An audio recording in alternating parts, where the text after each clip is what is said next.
Well, hello, Internet! It being Thanksgiving and all, I thought I'd break things up a little bit and show you how to take the most tired normal Thanksgiving sides, being cranberry sauce and sweet potatoes, and make them the most exciting part of Thanksgiving. I'm going to start off with the sweet potato casserole first. What you want to do, this is going to go over the top of the sweet potatoes. You're going to take a half a cup of brown sugar and a fourth of a cup of flour. Now, this is starting to sound strange, I know. And then to your blender, you want to add right around 3 tablespoons of either margarine or butter. Put your lid on, of course, and blend.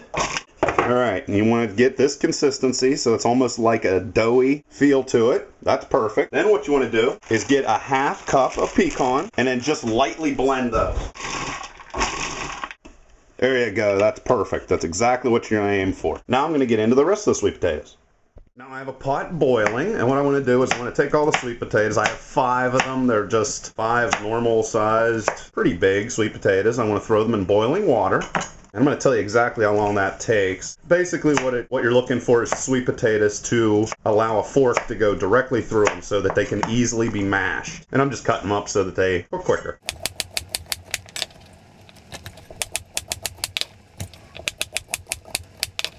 Perfect, so that's 5 sweet potatoes. And there's not much else to the recipe, so I'm going to jump right into how to make the cranberries while the sweet potatoes are cooking, because I like to get a lot of things done all at one time. Alright, now I got a cast iron pan. What I'm going to do is add 1 chopped up orange. Just throw it in there. And it's the biggest orange that I could find, and I just chopped it up exactly as you see it. Then to that, I'm going to add a cup of raisins, 1.5 cups of apple cider vinegar. This is an old school recipe, meaning that I got it from my great-grandmother. So it just said vinegar in there, but apple cider I think is the best. There you go, 1.5 cups. And this is going to be pungent. This is really tangy, like old school cooking here, what we're doing. Then this is on high. I want to add 16 ounces or a pound of cranberries. And let's see, just for the heck of it, roughly how many cups that is. There's 1, roughly 2, 3. Yeah, I'd say right around 4.5 cups of cranberries. Like I said, on high, no water, of course. Then we're going to get ourselves a cup of sugar.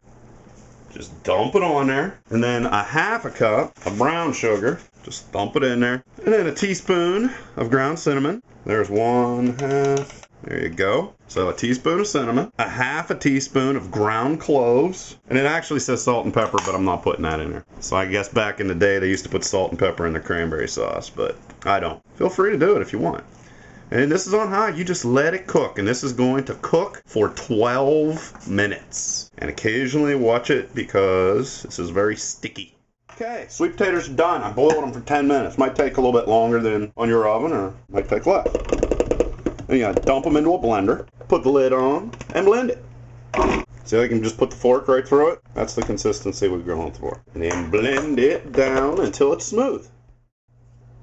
After they're all blended down to about this consistency, you know, like mashed potatoes, you want to get an entire half cup of honey and put that inside of there. These are definitely going to be sweet potatoes. Just dump that honey down inside of there. Then you want to go and whip yourself an egg. Throw that whole egg inside of there. Get yourself a teaspoon, again, of cinnamon. This is a half teaspoon. That's why I'm putting 2 of them in there. You get a little bit extra. Don't worry about it. I never do. Then get yourself a half teaspoon of nutmeg.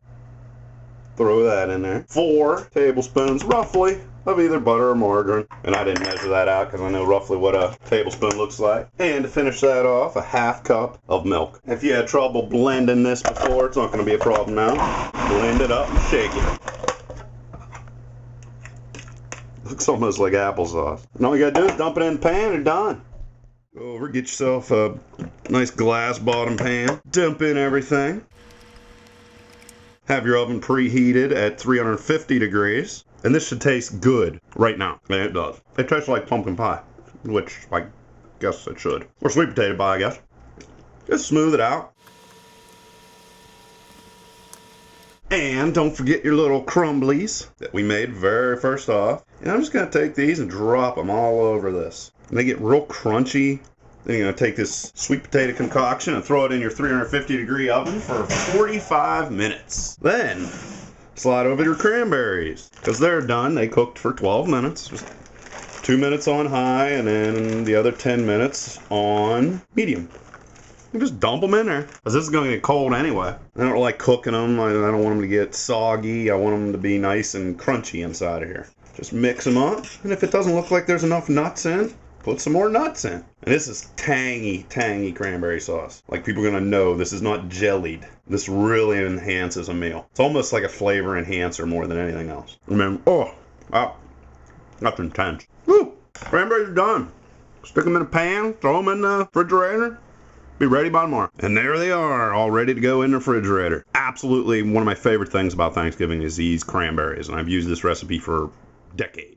And this is right out of the oven. This is a sweet potato casserole after cooking on 350 for 45 minutes. And it is absolutely amazing. Especially this crunchy stuff on top. Oh, it's super. Leave any questions or comments below. Otherwise, till next time.